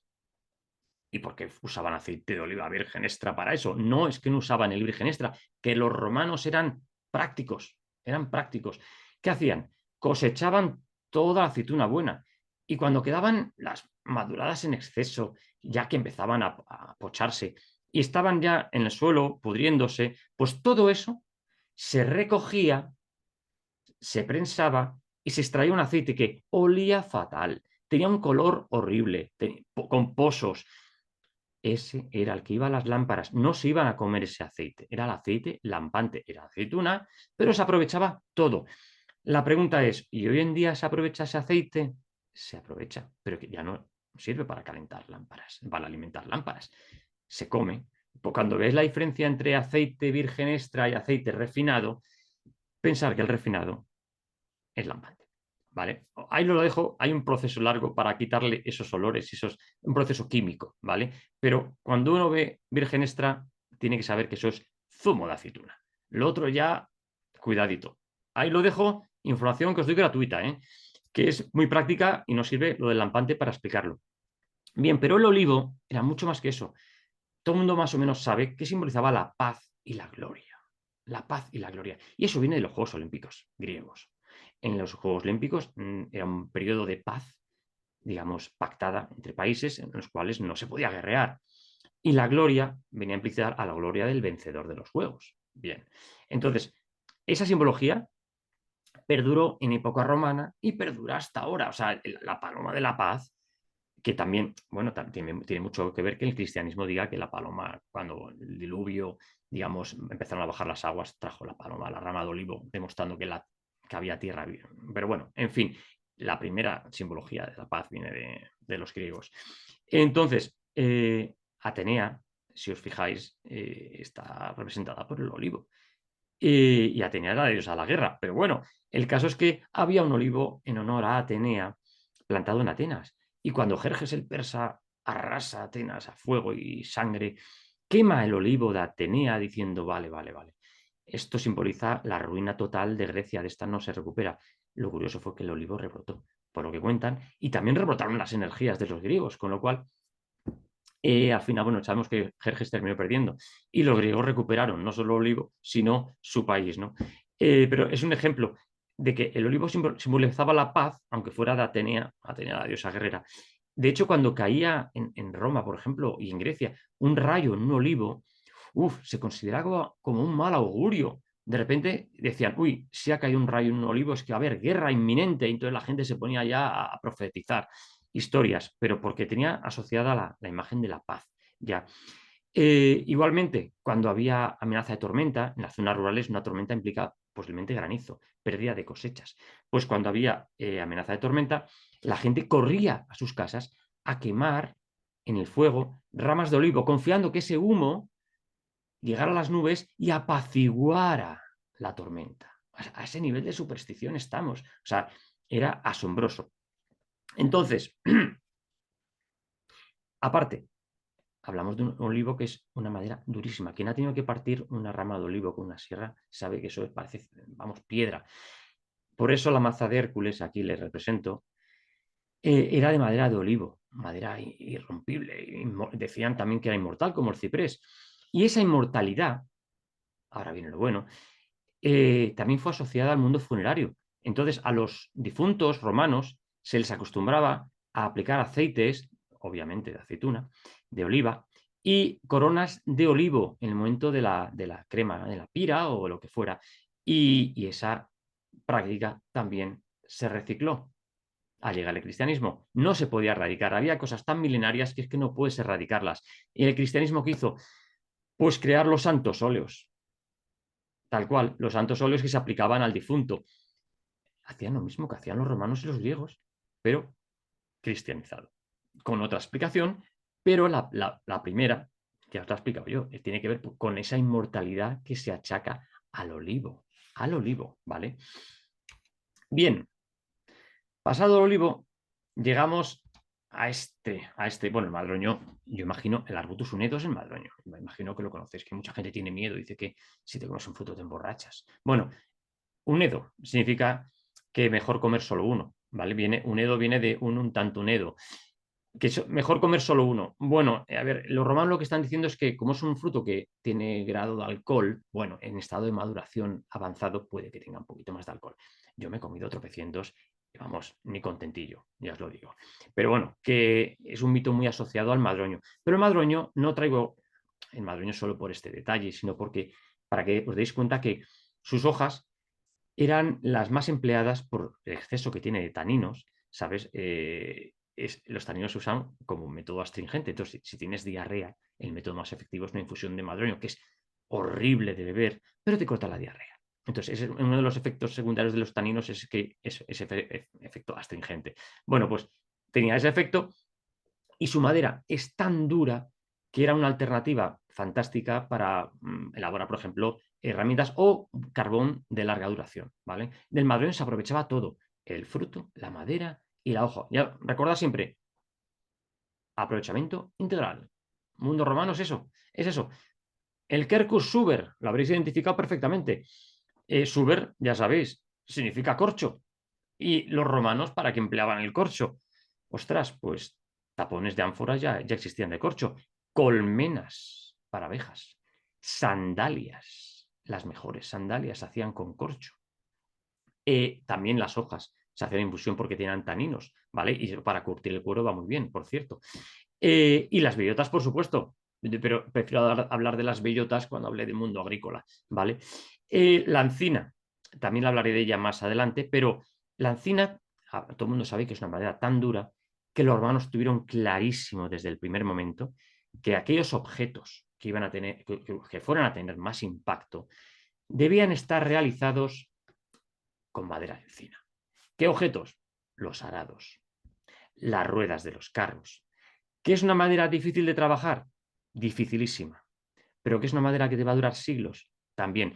Y las cosas antiguamente se hacían para que duraran siglos, ¿vale? Que hemos involucionado mucho. La realidad es que los romanos eran prácticos. ¿Para qué vamos a hacer las cosas dos veces? Si podemos hacerlas bien. Si haces un carro, las ruedas han de ser de encina o no las hagas. Bien, la encina, un árbol sobre el que luego volveré. Vale, vale. Primero, la lavanda. Esa imagen de aromaterapia tan moderna que tenemos realmente no es nada nueva. O sea, la aromaterapia ya surgió en Roma. Los romanos valoraban la lavanda por encima de todas las hierbas. O sea, es que la usaban para higiene, en los baños, como aceites. El aceite de lavanda es tan fácil de hacer como macerar en aceite flores de lavanda. O sea, es que te sale el aceite solo. Aceite de oliva más lavanda te sale aceite. Con un poquito de cera de abeja también ya maravilloso. Para aceites contra la ansiedad también lo usaban los romanos, para cicatrizar heridas, para tratar eczemas, quemaduras del sol, también aceite de lavanda, picaduras de mosquitos, antipiojos, antipolillas. Todo eso era lavanda. Aceite para el reumatismo también, que me lo olvido. O sea que la lavanda formaba parte de las alacenas de cualquier casa romana. De hecho, la lavanda está extendida por todo el Mediterráneo, es imposible, no hay que plantarla. Los campos de lavandas actuales, que son para cosechar, es un invento moderno. Los romanos no tenían que plantar lavanda. Es que crecen todo. Yo estoy en Burgos, crece hasta en Burgos, hasta aquí al lado de mi casa, en montañas muy frías, pues ahí también hay muchos tipos de lavanda, ¿vale? La officinalis es la más habitual y la que más se emplea. Pero el romero también se empleaba. Diréis, ¿para qué? Bueno, tenía fama de antiinflamatorio, bueno, que no está mal, también el aceite romero también se ha empleado para muchos usos, pero tenía otros usos, un poco menos, más cuestionables, ¿no? Uno los ve ahora con ojos del siglo XXI y no sabe qué pensar. Por ejemplo, el mal de ojo. Pero ¿no os ha pasado a vosotros de salir, por ejemplo, de una iglesia, de misa, y que te intenten vender romero? Pues esa tradición, aunque creamos que es muy moderna, viene de los romanos. Porque esa ramita prevenía el mal de ojo. ¿Vale? Pues fijaros cómo se van conservando las tradiciones. Es que no es tan fácil extirparlas o eliminarlas, se reconvierten. Otra de las funciones que tenía el romero era divertida porque se la consideraba afrodisíaca. Y diréis, ¿cómo se empleaba? Esto me interesa. Cuidado. 7 flores. Ingerir 7 flores de romero decían que era suficiente para despertar la libido. La realidad, puedo afirmar categóricamente, yo que lo pruebo todo, eso no funciona. Eso no funciona, pero oye que ellos lo creían a pies juntillas.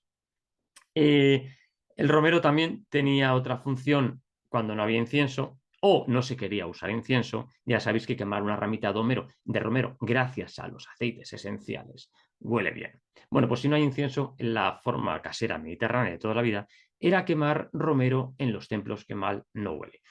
De ahí saltamos a la palmera, un árbol con una enorme carga simbológica en el mundo antiguo, ¿vale? No voy a remontarme a la época mesopotámica, pero que sepáis que en los romanos, lógicamente, aparte de aprovechar sus dátiles, que eran muy, muy valorados y se usaban, sobre todo, en ensaladas y en postres, ¿vale? Se usaba a modo simbológico como un trofeo de alguna manera, lo de enarbolar una palma era símbolo de victoria. También como lo del laurel, pues era un poquito el hermano laurel en ese aspecto. Por eso Escipión entró en Cartago con el laurel y la palma. Llevarse la palma equivalía a llevarse el premio gordo también. Es una expresión que todavía mantenemos y eso viene de esas procesiones victoriosas de muchos soldados que entraban en las ciudades después de una batalla con las palmas en procesión, ¿vale? Esa tradición de entrar en procesión con las palmas no es nueva. Fijaros que ya la tenían los cartagineses, ya la tenían los íberos, en muchas cerámicas, lo he puesto aquí pongo el cursor, la cerámica íbera está llena de palmas por todos lados, las monedas cartaginesas y romanas están llenas de palmas y palmeras, y el cristianismo no podía erradicar ni ignorar esa costumbre. ¿Qué hizo? Pues la asoció a la Semana Santa. Y ahí vemos las procesiones de las palmas, que es algo adoptado de esa tradición que os he comentado.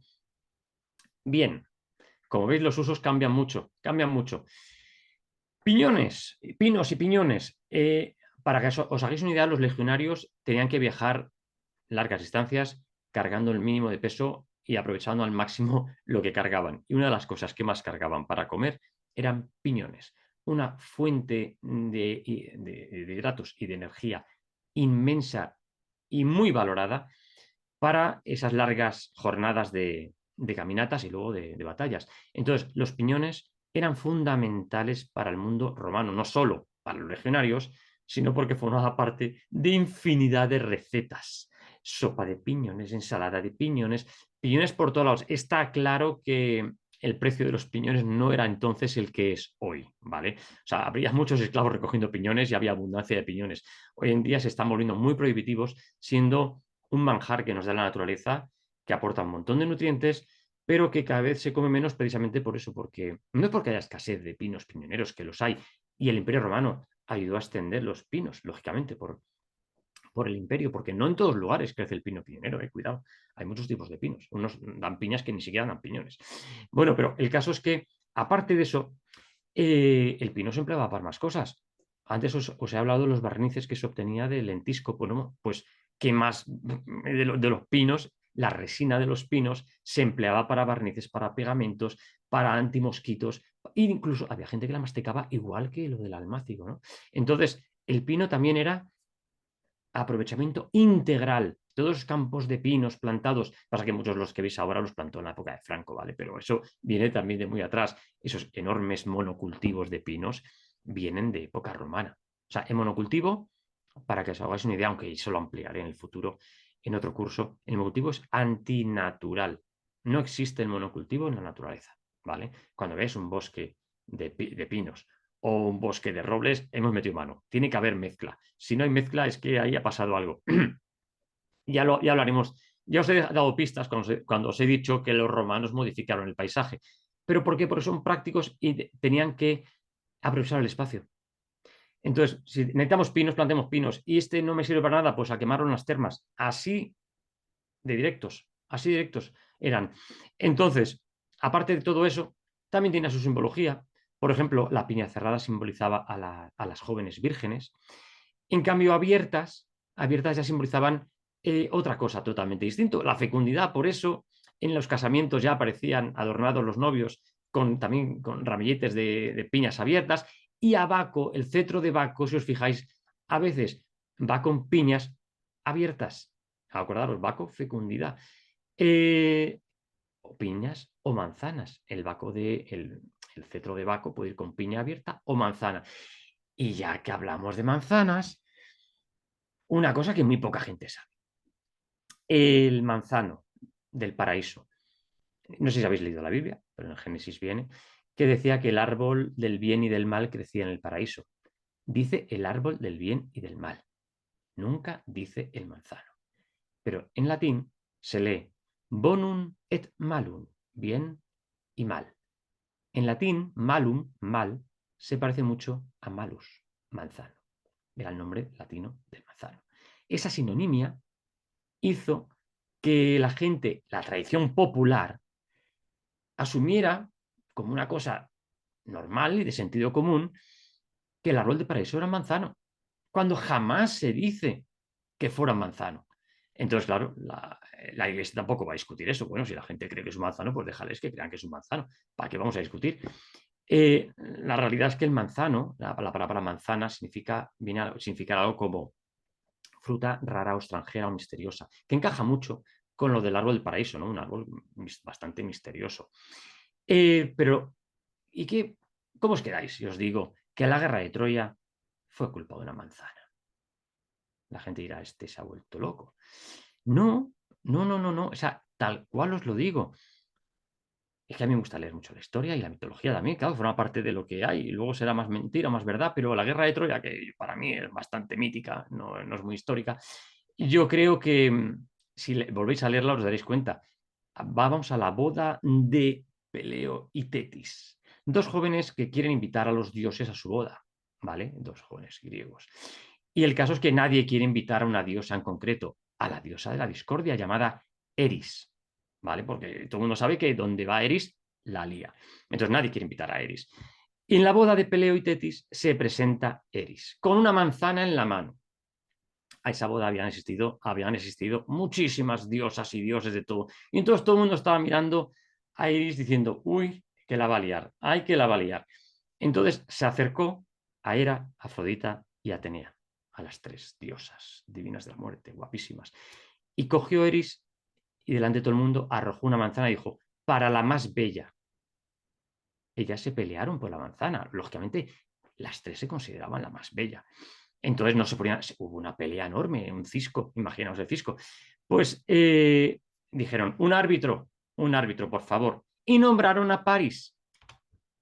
Nombraron a París, de ahí el famoso juicio de París, en el cual dijeron, bueno, París, tú te encargas de decidir quién es la más bella, no vayamos a tenerla, vamos, la fiesta acabe mal. Y entonces Afrodita, que era muy cuca, le dijo a París, si me eliges a mí, te garantizo que te casarás con Helena de Troya. Entonces París dijo, ostras, ¿dónde hay que firmar? Y entonces dijo, la más bella es Afrodita. Por culpa de esa manzana, claro, París no sabía que Helena ya estaba comprometida. Lógicamente, se armó la de Troya, porque si ya estaba comprometida, París no tenía nada que hacer. Eris la había liado, pero bien gorda. Y Afrodita también colaboró bastante. Por eso la guerra de Troya, si rebobinamos un poco, tiene más que ver con una manzana que con lo que luego cuenta, ¿vale? Con lo que se queda la gente. Bien, dicho esto, lo de arrojar manzanas a los romanos les gustó. Les gustó. Fijaros que este mito es griego. Pero es que ahora vayamos a la sociedad romana. ¿Sabéis cómo se declaraban los jóvenes romanos a las chicas en Roma?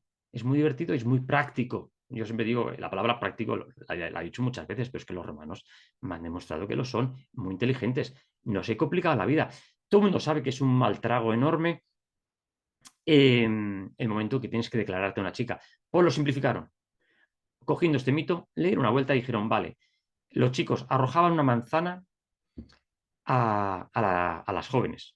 Si las chicas la cogían, era un sí. Si la dejaban caer y no hacían el ademán de cogerla, no tenían nada que hacer. Entonces ahí se acababa la declaración. Práctico. O era un sí o un no inmediato. Y te ahorrabas pasar el mal trago. Bien. Pues eso viene de aquí, de esa manzana arrojada, ¿no? Indirectamente es también un reciclaje del mito. Luego, con el tiempo en Italia, ese mito fue evolucionando y en épocas recientes todavía incluso en Sicilia se hace. Son las chicas las que arrojan la manzana, pero esta vez no se la arrojan a los chicos porque queda feo. Lo que hacen las chicas es desde una ventana arrojar una manzana a la calle. Si la coge alguien, significa que se va a casar pronto. Si nadie la coge, significa que se casará algún día, pero enviudará. Y si la coge un cura, significará que morirá doncella. O sea, para que veáis cómo los mitos van evolucionando. Pero bueno, al final también me suena mucho a esa manzana que la tradición hace que Eva entregue a Adán. Si fijáis, hay mucho trasiego de manzanas en la antigüedad. Eso me da que pensar. Al final te das cuenta de que todo está dando vueltas en torno a un mismo mito. ¿vale? Bien, bien, avancemos a los... Muy rápidamente el plátano, pero es que esto lo tenía que decir. Esto lo tenía que decir porque no es porque sea un árbol que tenga una gran carga simbológica ni religiosa, pero es que todo el mundo llama plátano al plátano y todo el mundo le pregunta ¿por qué el plátano de sombra se llama plátano? Si no tiene nada que ver con los plátanos que nos comemos.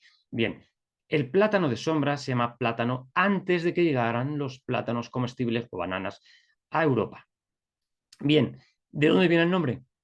El latín platus equivale a plano o aplanado, que viene del griego platis, que es ancho o plano. Se refiere obviamente a la hoja, que la hoja hacía la función de plato.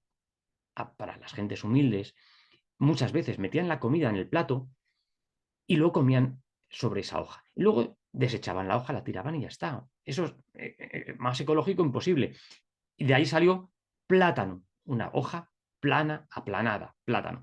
Cuando llegó la banana del sudeste asiático a Occidente, se dieron cuenta de que la hoja también era enorme y que también las culturas de Asia usaban la hoja de la banana para comer. Quien ha estado en la India se ha dado cuenta que ves a mucha gente comiendo encima de la hoja. Bueno, pues se le dio el mismo nombre que al plátano. O sea, el primer plátano fue el de los romanos, ¿vale? Importante. Bien, de ahí pasamos al pistacho, lo voy a mencionar muy de pasada porque quiero hablar de él en su día mucho más, pero veis que he puesto en rojo Vera. ¿Vera por qué? Porque es verdadero en latín, para diferenciarlo de los pistachos que no dan pistachos. Por ejemplo, ese lentisco que os he mencionado antes, el pistacio, lentiscus, no da pistachos comestibles. Este sí. Solo un detalle que quiero daros de este árbol, que es turco, otro de los que sobrevivió en el refugio climático de Turquía y regresó al Mediterráneo. Hispania, aunque muy poca gente lo sabe, en época romana fue la primera potencia mundial de exportación de pistacho al Imperio Romano. Los romanos plantaron pistachos en España como, vamos, como una cosa loca, porque era un producto que, esa es la clave, como son prácticos, otra vez. Esos productos que os estáis viendo, que estoy mencionando, aceite de la aceituna, por ejemplo, o ya luego vemos las uvas pasas, los dátiles, los pistachos, los nueces, almendras, todos esos productos que los romanos plantaban de forma masiva, viajaban bien. No van a perder los romanos nunca tiempo en mover mercancía que puede estropearse en el camino, porque las comunicaciones no eran como las que son hoy en día. Entonces, todo lo que cultivaban a gran escala era algo que tenía que aguantar el viaje por calzadas y en barcos, en ánforas o donde fuera. Todo, vino, pasas, por eso los albaricoques que se secaban, por eso las células se secaban, todo eso tiene un porqué. Roma necesitaba productos siempre fresco. Me refiero fresco que llegue en buenas condiciones. Entonces, eso no quita que no comieran otras cosas que no comerciaban con ellas. ¿Vale? Esto más o menos es para representar que el trasiego de mercancías de un lado a otro. Entonces, los romanos lo que sí hacían era aprovechar el medio de forma integral. Vamos a ver si pasa la diapositiva y lo vais a ver aquí. Igual que cultivaban cosas que ya hablaré de ellas, de los cereales, legumbres, todo eso hablaremos, ¿vale? Pero quiero hacer una pequeña pausa aquí porque los romanos aderezaban sus platos con lo que tenían alrededor. No, claro, una ensalada no la puedes hacer solo con dátiles y piñones, que por mucho que viajen, tienes que aderezarla con más cosas.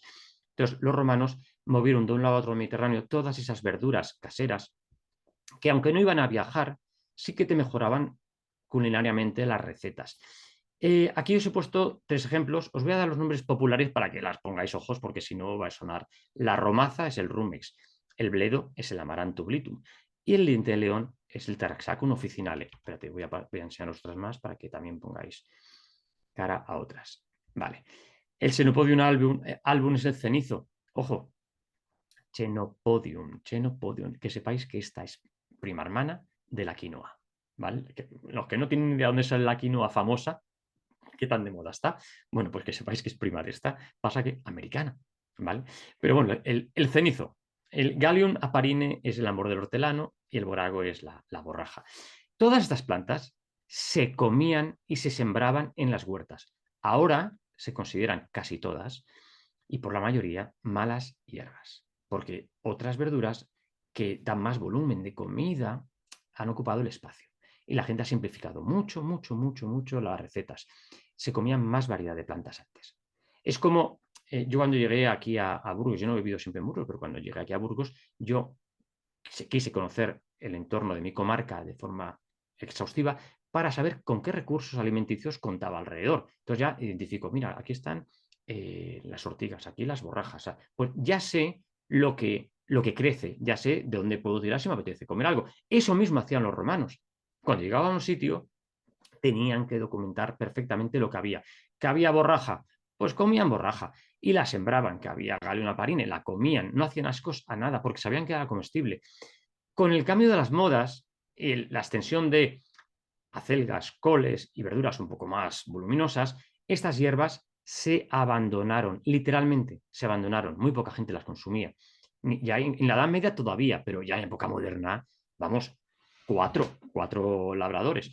El caso es que esas plantas, como las habían movido los romanos en su momento, las semillas de esas plantas se quedaron en los pueblos y en los campos de cultivo. Y es asombroso como hoy en día, siglo XXI, da gusto ver que gozan de buena salud, están ignoradas, pero siguen siendo todos los años. Entonces yo sé todos los años que al lado de mi casa pues tengo este tipo de plantas, porque en su día alguien las trajo de la otra punta del Mediterráneo. No crecen en el bosque. Si os fijáis, crecen en zonas de influencia humana, donde estén los humanos, ya sea campos de cultivo o cerca de los pueblos. No crecen en el bosque. En el bosque crecen otras, ¿vale? Pero estas crecen alrededor porque formaron parte de nuestra dieta, aunque muchos lo hayan olvidado. Pero conocer su existencia realmente es una ventaja enorme para aquellos como yo, que les gusta probar cosas distintas. Ojo, entre vosotros y yo, al final todo sabe a espinaca o a acelga. O sea, no os hagáis grandes historias en la cabeza, no tienen sabores excesivamente raros. No, no, no, que no os asusten. Este tipo de plantas son perfectamente comestibles y muy suaves. Bien, pero claro, no solo de comida vive el hombre, y los romanos, y os he dicho que lo controlaban todo perfectamente. Bien, la papaver es la amapola, ¿vale? Os he traído las dos más comunes. Importante, la papaver roeas la roja tiene roeadina, ¿vale? En la sustancia activa, el principio activo, roeadina. La papaver somniferum tiene morfina, que sonará a Morfeo, el dios del sueño. Bien. De ahí, lo sabéis, se saca el opio. ¿Veis las gotitas aquí que salen de la capsulita? Esto es la sangre, lo llaman sangrar la capsulita del fruto del opio. Es esto, la leche es el que tiene el principio activo y es el que usaba.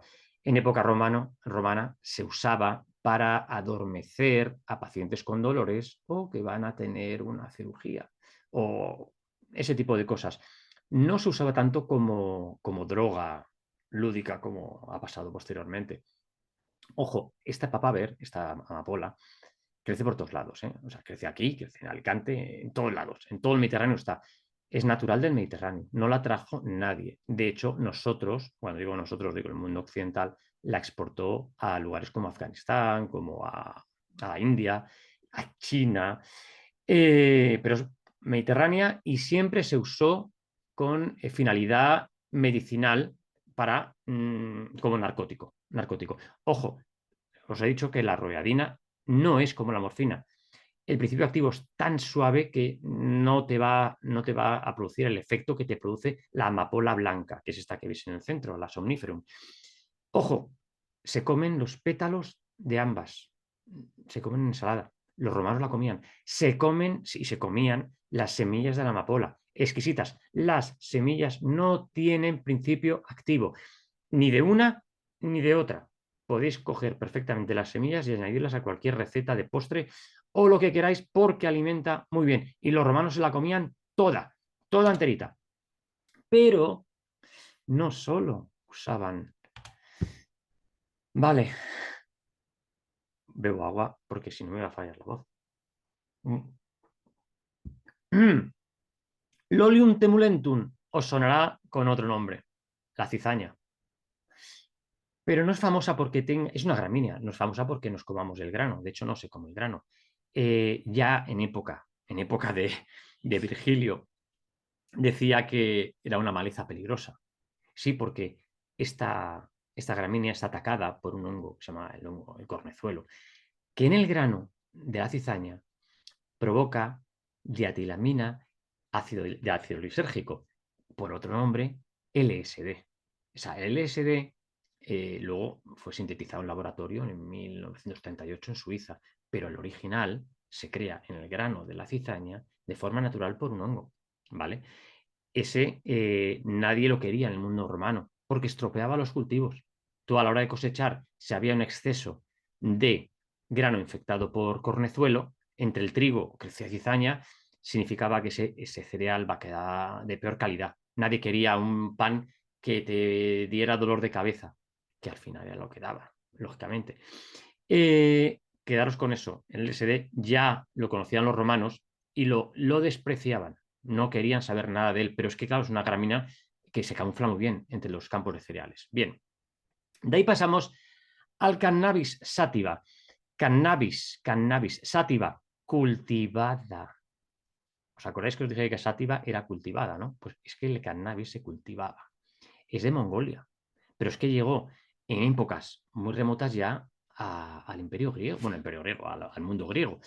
Y de hecho, Heródoto menciona cómo los escitas quemaban hogueras, ramas de esta caña, de cáñamo, pues al final es cáñamo, y, y se entraban en trance, ya os lo podéis imaginar, ¿no? Cannabis, ese nombre es latino, dos cañas, cannabis. ¿Por qué dos cañas? Porque hay machos y hembras. Habrá gente que esté más puesta o no en el cannabis, pero yo lo digo para los que no estén muy puestos. El cáñamo macho no tiene el principio activo THC, ¿vale? Significa que no da efecto psicoactivo. La hembra sí, la hembra sí. El mundo romano, ¿cómo utilizaba el cannabis? Pues no como se usa ahora mismo. El cannabis era fundamental para la elaboración de tejidos, de velas de barcos, de cuerdas, de correas. Hasta se comían los cañamones, que era el fruto del cannabis. Todo eso se usaba, era aprovechamiento integral. La fibra textil de cáñamo era la más valorada, las cuerdas de cáñamo, bueno, eran la bomba. Hasta Cristóbal Colón no podía haber llegado a América sin el cannabis, porque todas las fibras que crearon las grandes velámenes de las carabelas y las sogas eran de cáñamo. Bueno, el caso es que no se empleaba con fines lúdicos, aunque Plinio, en su libro 21 de la Historia Natural, dice, cuidado que la hembra de esta planta provoca alucinaciones, risa y se pueden fabricar ungüentos mágicos con ella. O sea que ya Plinio era consciente de que el uso un poquito desviado de esta planta puede generar otro tipo de productos, pero también era consciente Plinio que aliviaba dolores. O sea, eso está en los libros de Plinio, hace más de 21 siglos, claro. Entonces, quedaros con esa idea que se conocía, pero no era el problema que más o menos la sociedad del siglo XXI considera que, algunos consideran que es, no, era la solución. El cáñamo se ha cultivado desde hace 8.000 años, ya en Asia, y luego llegó al Mediterráneo, y luego de Mediterráneo llegó a México, y luego se lió en México, porque ahí es cuando empieza a llamarse marihuana. ¿Vale? Eso es otra historia, pero los romanos la apreciaban muchísimo. Y fibras, una fibra que que llamaba mucho la atención a los romanos y que les tenía completamente desconcertados, la seda. Ya empezaba a llegar la seda en época romana. Era muy cotizada, lógicamente, hablamos de la ruta de la seda, productos que venían del lejano oriente y se estaban rompiendo la cabeza. Buscaban la manera de averiguar qué planta daba ese tipo de tejido. Todo el mundo lo quería, porque primero era muy bonito y segundo era carísimo. Era carísimo y los romanos ya sabéis lo que hicieron para abaratar el incienso, ir a buscarlo. Pero es que la caravana de la ruta de la seda es larguísima. No podían mandar un ejército por ahí. Entonces, tenían que pagar. No fue hasta el siglo VI, con Justiniano, en el cual, que Justiniano era imperio bizantino ya, cuidado, que me paso, que Justiniano mandó a unos monjes a evangelizar China y de casualidad, de rebote, los monjes descubrieron después de un montón de siglos el origen de la seda. Y fijaros cuáles son los responsables. Al final es una pareja, gusano y morera. Uno sin el otro no hay seda. ¿Qué hicieron los monjes? Ojo, ese secreto lo mantenía China bajo pena de muerte durante 2500 años. Nadie de China podía revelar a un extranjero de dónde salía la seda, porque era una fuente económica impresionante para China. Estos monjes lo averiguaron rápidamente. Entonces, ¿qué pasó? Pues que los monjes encontraron la manera de camuflar semillas de morera y huevos de gusano en cañas de bambú. Fijaros, bambú chino. Muy útil, porque está hueco por dentro. Lo taponaron bien y se liaron de regreso a Bizancio. Y gracias a esos monjes empezó en modo express, a una velocidad asombrosa, el cultivo tanto de árboles de morera como de gusanos. Al ser el primer insecto domesticado de la historia, esa polilla no vuela. Está acostumbrada tanto a que los humanos la demos de comer que no necesita volar de árbol en árbol, sabe que los humanos la van a llevar de un lado a otro. Así que por eso es la explicación de que la polilla no vuele, porque ya sabe que le vamos a dar hojitas de morera. Bien, eso una anécdota, pero nos hemos alejado del Imperio Romano para ir a Bizancio, no está tampoco tan lejos, pero bueno, ya que hemos hablado de venenos, vamos a hablar un poquito más de pasada muy rápidamente porque creo que me voy a pasar de tiempo. Déjame ver la hora, que voy fatal, voy a ir rápido. Yo no sé si cortáis, si no me cortáis. La cicuta arriba, con Immaculatum, se empleaba con todos los riesgos del mundo. Tenéis la anécdota de Sócrates en la cabeza. Por no, le invitaron a envenenarse con cicuta. Porque estaba pervirtiendo a los jóvenes. Y diréis, ¿pero qué hacía este vicioso? Pues no, simplemente les decía a los jóvenes que cuestionaran la existencia de los dioses. Eso es bastante radical y revolucionario, según qué sociedades y culturas no aceptan que se digan esas cosas. Sócrates se suicidó con cicuta por eso, por decir eso. La cicuta la empleaban los romanos y también se empleaban en ritos. La de Dalera, el digitalis, también, pero para temas cardíacos. O sea, cuidado que es un potente veneno. Pasa que los romanos aprendieron a usarla porque la sustancia activa que cura o mata, ya sabéis que el veneno o la medicina está en la dosis, ya sabéis que todo depende. Pues eso aprendieron a usarlo y en función de la hora del día, la sustancia está más presente o menos en la planta. Muy poca por la mañana y mucha por la tarde. Recogida al mediodía, la planta tiene una digitalina justa para tratar algunas dolencias, pero como te pases, mueres, mortal. O sea que ha sido medicina hasta el siglo XVI, desde la época romana, pero ahora mismo se considera veneno. Cuidado, cuidado con la digitalis. Abajo tenemos el beleño. El veneno también, Plinio decía que curaba el delirio, la epilepsia, la locura, la risa loca. Pero vamos, es un veneno muy potente, por eso él mismo también dice que, cuidado, precaución con este tipo de plantas que más que medicina son lo contrario, te llevan a la tumba. Otros ejemplos, la mandrágora, uy, ¿a qué me he pasado? El Elleborus. Voy para atrás porque si no, no veis la foto. Vale, aquí. Bien, entonces, Anda, se ha vuelto a pasar. Perdón, perdón. Es que quiero mencionar la belladona. Ahora. Hoy, ¿qué se pasa? No sé por qué se pasa. Ahora, pause. Pause aquí. Perdón, está un poco loco esto. Ahora. Espero que esté pausado. Ahora. La belladona. Belladona. ¿Por qué la usaban las mujeres romanas? Porque el concepto de belleza era muy diferente al actual. Consideraban que el jugo de la hoja de la belladona lo exprimían, lo echaban en los ojos y dilataba, claro, los alcaloides dilataban inmediatamente la pupila y se abría enorme. Y a los romanos les encantaba ver mujeres con las pupilas dilatadas. No me preguntéis por qué. Eso, y que decían que volvía el cutis más blanco, hacía que la belladona cogiera ese nombre, mujer bella, cuando es un veneno, es una solanácea, es peligrosísima. Pero también en la dosis está, ya sabemos, el veneno. El Elleborus, lo mismo, otro remedio muy peligroso que está muy presente en todo el Mediterráneo, pero que puede ser perfectamente más que un remedio, un veneno. La mandrágora tiene una historia apasionante que no sé si puedo contar tanto, porque aunque la recetaban para tener sueños proféticos, para curar la melancolía o las manías, realmente es un veneno que solo con tocarla te puede llevar a la tumba, ¿vale? Pero eso ha durado hasta la Edad Media. El tejo asustó mucho a los romanos, sobre todo desde que pasó aquello con Numancia. Estas ruinas que pongo aquí abajo, estas son las de Numancia. Pero claro, lo que la gente no sabe es que efectivamente el árbol es muy venenoso, pero no todo él es venenoso. ¿Ves ese fruto rojo? Ese es el arilo. Dentro hay una semilla negra que se intuye. Bueno, pues si tú extraes la semilla negra y te metes en la boca el arilo rojo, comprobarás que es exquisito. Yo lo como muchísimo. Eso no lo sabían los romanos. Tenían tanto miedo al tejo que lo catalogaban ya como árbol de la muerte, ¿no? Entonces, los numantinos prefirieron comer semillas negras de tejo y hojas de tejo antes de ser ajusticiados o derrotados por Escipión y sus legiones. Ahí lo dejo, ahí lo dejo. Vamos a ver. Bien.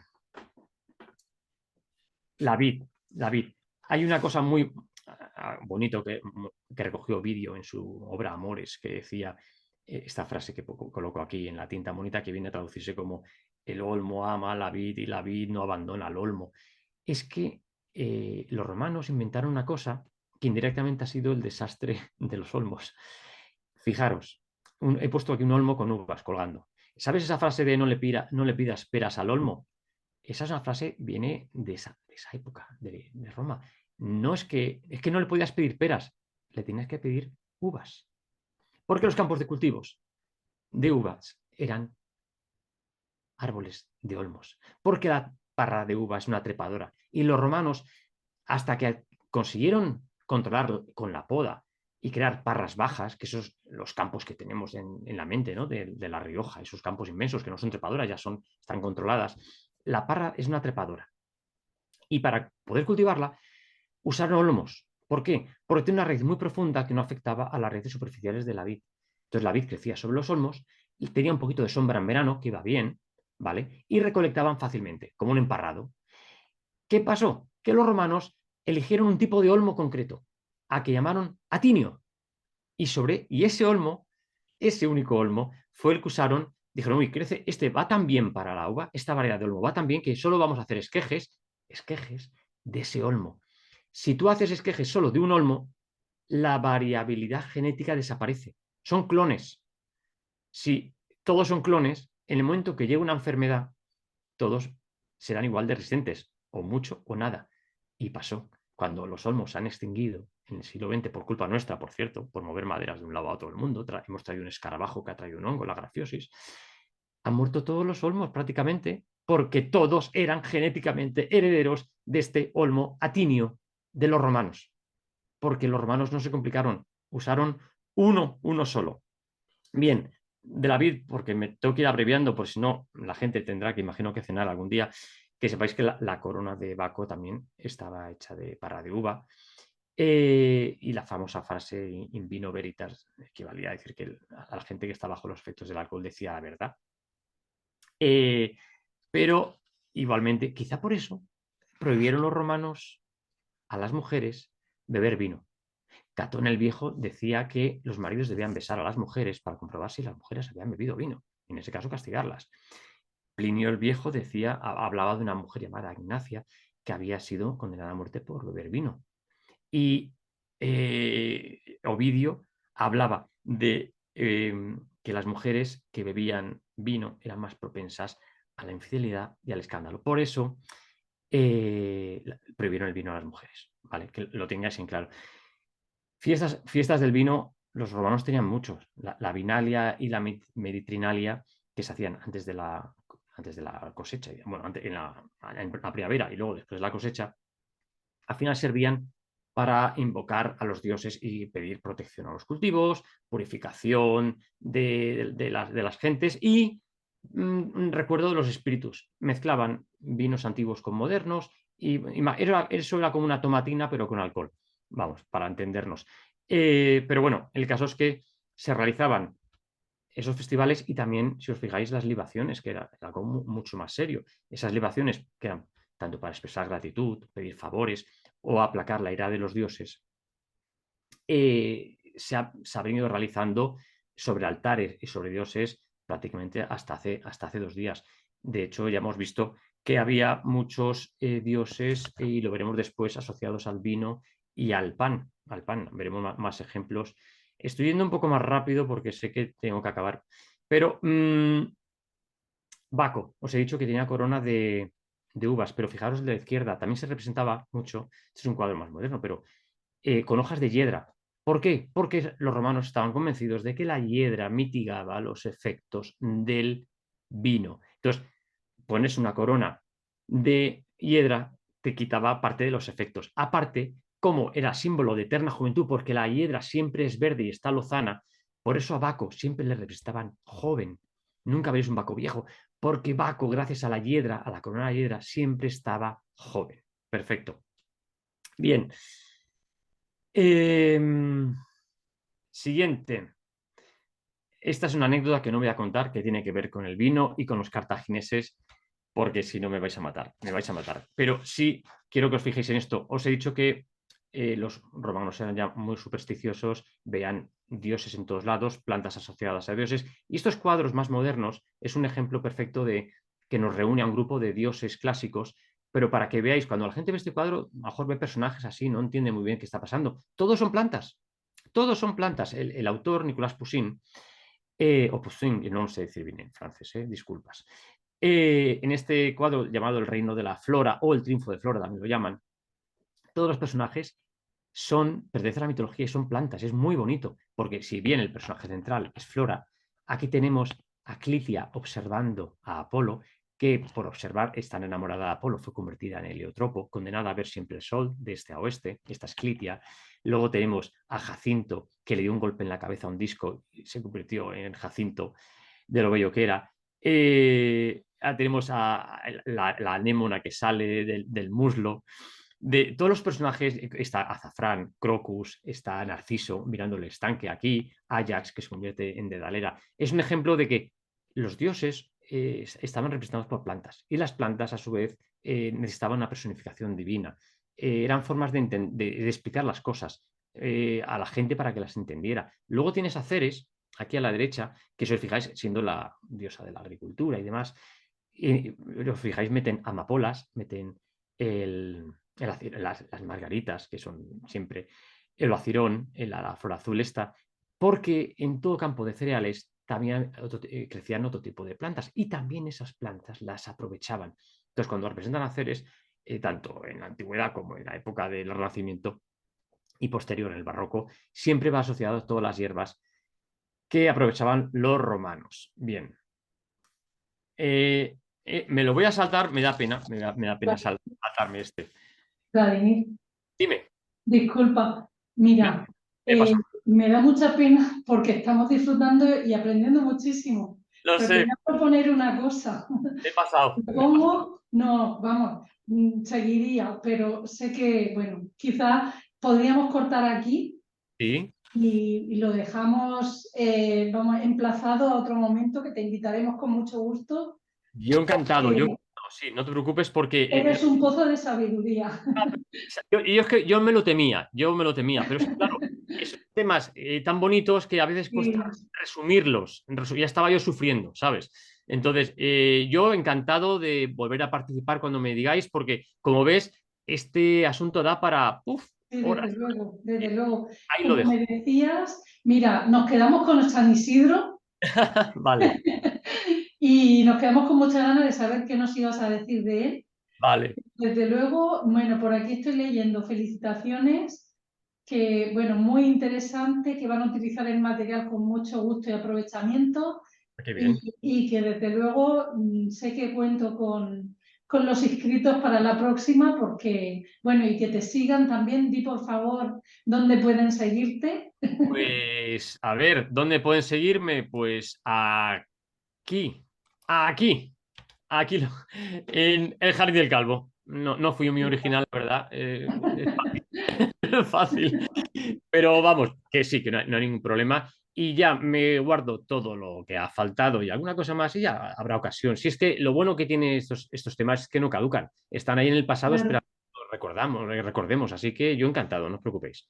Ha sido magnífico, de verdad, que te felicito Me alegro. porque a mí me fascina todo lo que tiene que ver con la botánica, el mundo natural y bueno, he aprendido mucho y disfrutado más. Me alegro, me alegro. Quiero ceder la palabra por si alguien quiere hacer alguna intervención, algún comentario. Vale. María Dolores Esquiva te dice que ya te sigue en el Jardín del Calvo. Yo sé que hay mucha gente que te sigue Ujú. gusta y que, bueno, que es aprender contigo todos los días, Sí, pero una barbaridad. me alegro mucho. Así que te lo agradezco de nuevo. Si alguien tiene alguna pregunta y a lo mejor no tiene oportunidad ahora porque vamos mal de tiempo, que me la haga llegar a través del canal, que yo siempre respondo las preguntas, ¿eh? Si se le ha quedado o quiere alguna cita en concreto de las que he mencionado, yo encantado de darles los epígrafes y de todo, porque tengo todo documentado, ¿vale? Sabes que subiremos a YouTube la grabación de Mm. la sesión Vale, y nada, ya añadiremos, bueno, que ya queda constancia de dónde estás en vale, ese jardín, pero bueno, añadiremos los datos necesarios para que quien tenga interés pueda contactar contigo. perfecto. Muchísimas gracias, gracias a todos y ya sabéis que el lunes próximo continuamos con la siguiente sesión que correrá a cargo del profesor Vicente Cervera, poeta también, profesor de literatura hispanoamericana, que en su obra tiene una amplia y honda huella del mundo clásico. Muchas gracias. Buenas noches. Buenas noches.